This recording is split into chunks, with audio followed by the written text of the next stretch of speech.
G'day guys, it's Mark here and welcome to the Iron Empire. Now in this episode, I'm going to tell you why this American muscle is better than your Aussie classic.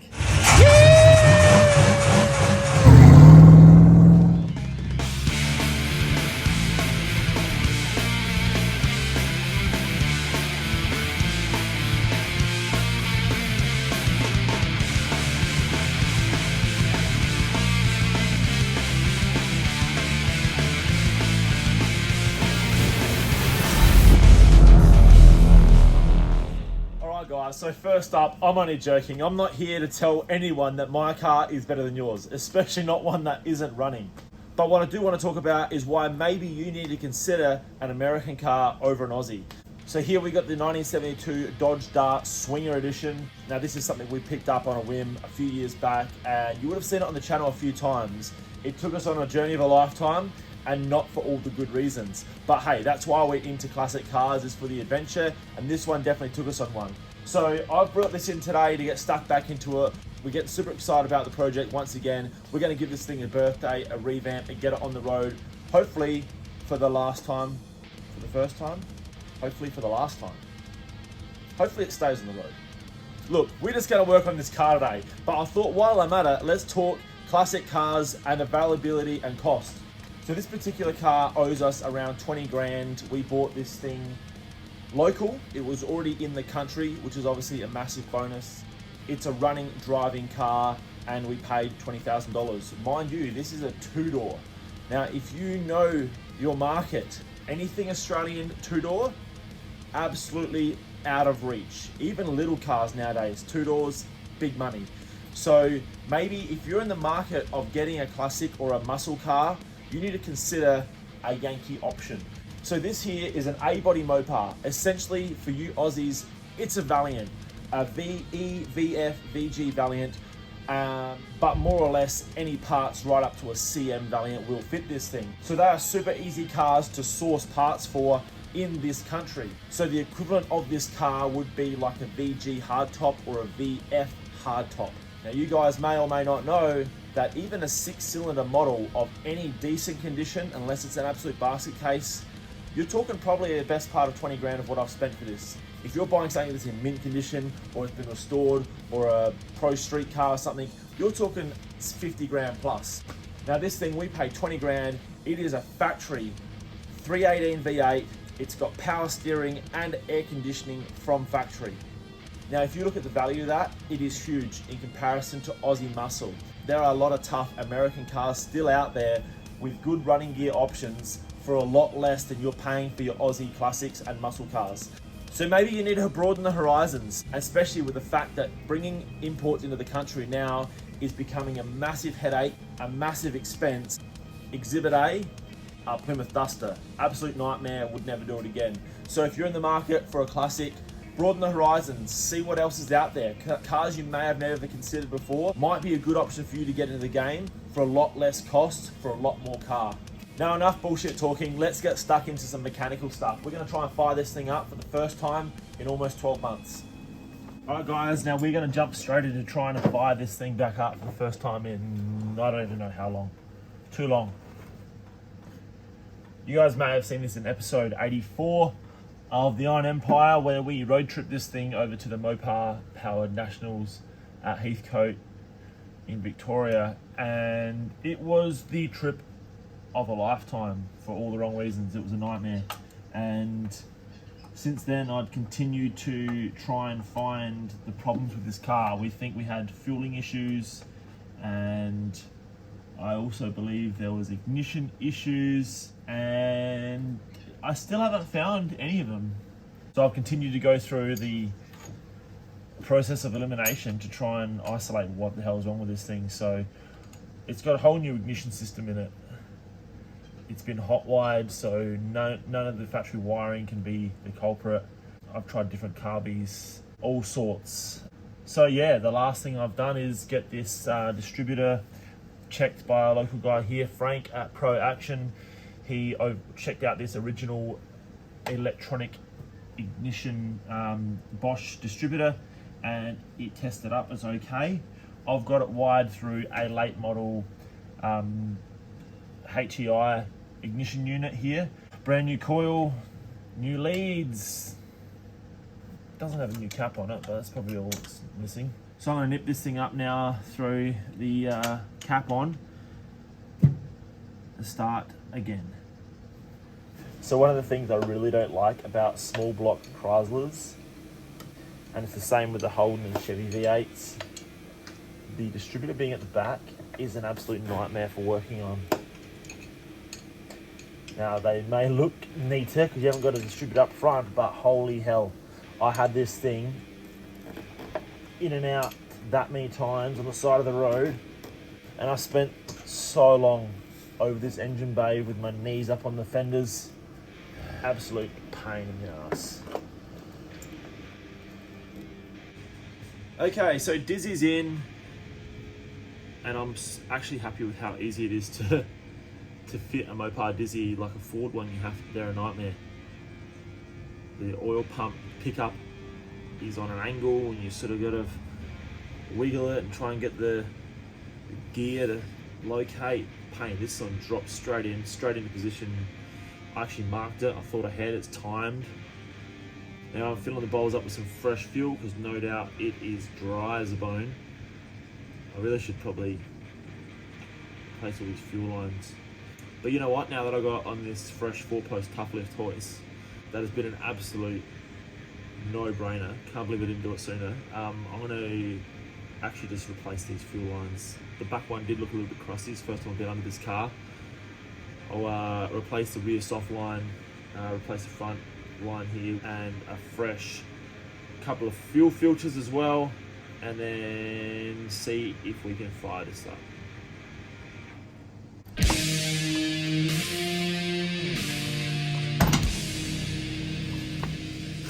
Uh-oh, ignition's on. Oh man, there's a door now. Hang on, park. It's turning over.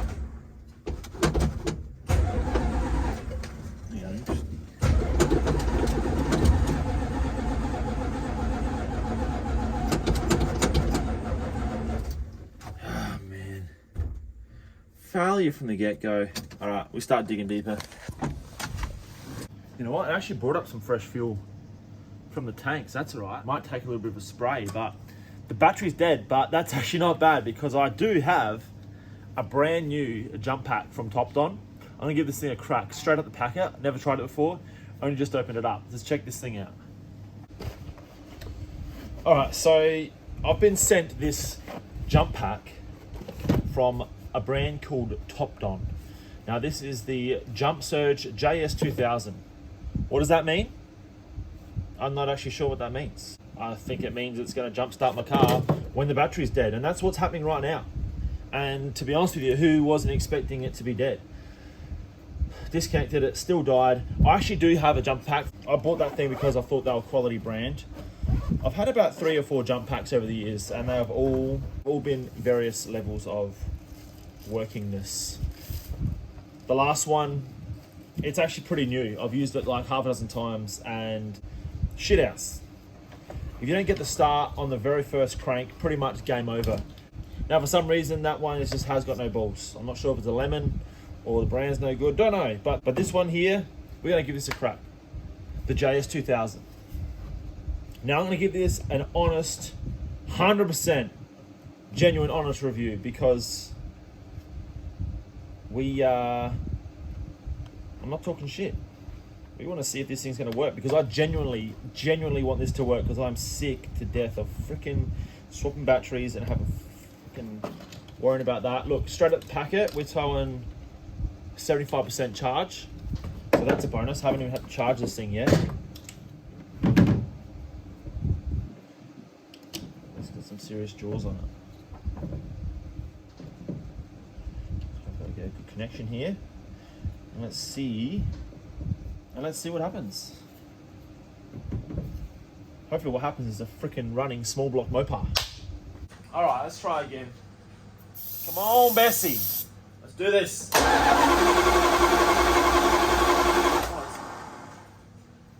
Just turn it over fast. Turn it over very fast. I can almost drive this thing on the jump pack. Now my problem is fuel. Come on, bitch, let's roll. It sounds an awful lot like there's no spark happening, hey? God. All right, I'm gonna dig a bit further. I don't think this thing's got spark. Jump pack works though.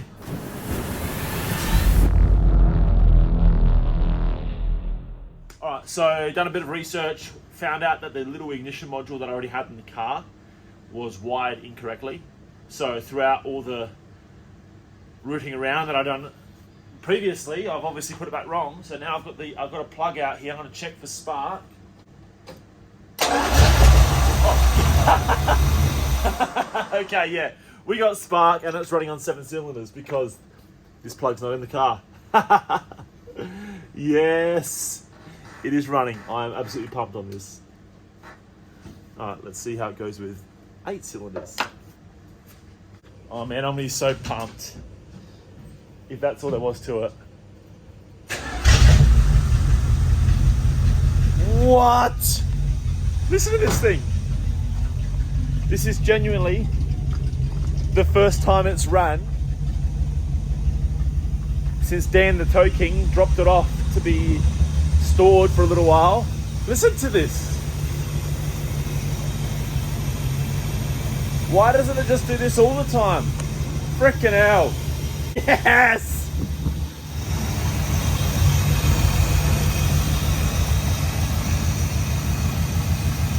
Now, unfortunately, the next problem is this thing is stuck in gear. It's now currently in park, but it's also stuck in drive. So when I rev it, you'll feel the car move forward.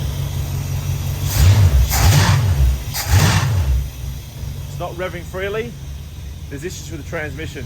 So stage 2, we're going to get this thing up, pull the pan off and see what the hell is going on with that. But she's running. Yes! Now before I tell you guys what the plans are for this thing, I'm going to take it for one last spin. I'm only going to go around the paddock, but I want to see this thing drive before we tear it to shreds. Now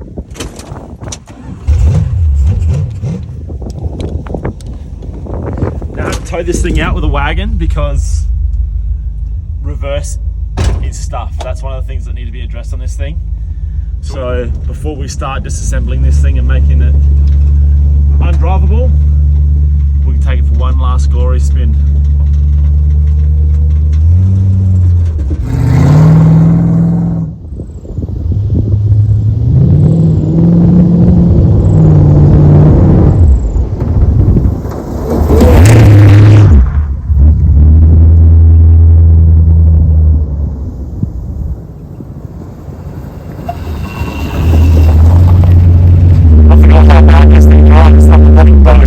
Suspension is shot.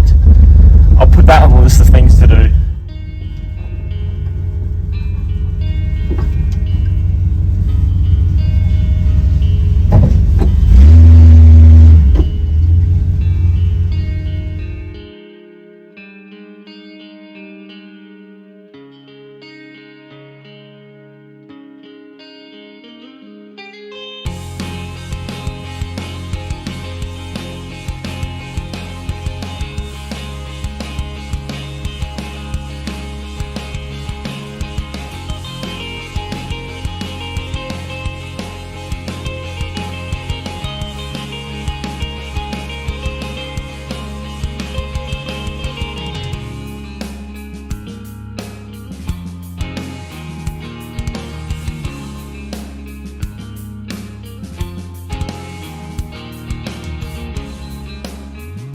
Alright guys, so unfortunately after digging into that transmission, I found that there was nothing obvious that we could fix from outside the car from underneath. So the transmission is going to have to come out.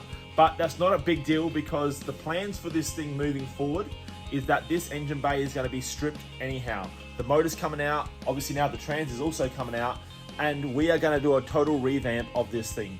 So we're going to embrace the patina on this car, whether you like it or not. We absolutely love it. This thing is actually a super solid rust-free car. So we want to retain what Mother Nature's done to this thing and try and keep that look. We're going to satin clear this whole thing. We're going to do up the interior with fresh trim, and the engine bay is going to get a coat of paint. But I'm only going to go as far as welding up any drill holes, and then I'm going to satin clear the engine bay. And then I'm going to paint that small block 318 in brand new gloss, the the correct Chrysler teal color, and this engine bay is going to look brand new. Really looking forward to getting that done because I want the outside to look as is. I want the engine bay to look clean and crisp. Alright guys, and once again, touching on the jump pack that I got sent from Top Don, actually a genuine review on this thing. Actually fired this thing up, and once it even showed flat, it even gave me a boost, which gives you a few extra sneaky little starts, which I've never seen before on any of the jump pack. Super excited about having this. If anyone's keen on one of these, you can click the link below, use my product code, and you will get a $10 discount. Absolute bargain jump pack. These things are like 2,000 watts. There's heaps of built-in protection on this to cover not only the jump pack, but also your vehicle. Absolutely quality product. I'll leave all the details in the link below. That's going to be it for this episode, guys. Don't forget to come back for another episode where we're going to take this in a hell of a lot further. Don't forget to like, comment, subscribe, check out the online store, and I'll see you all on our upcoming episode. Cheers, guys.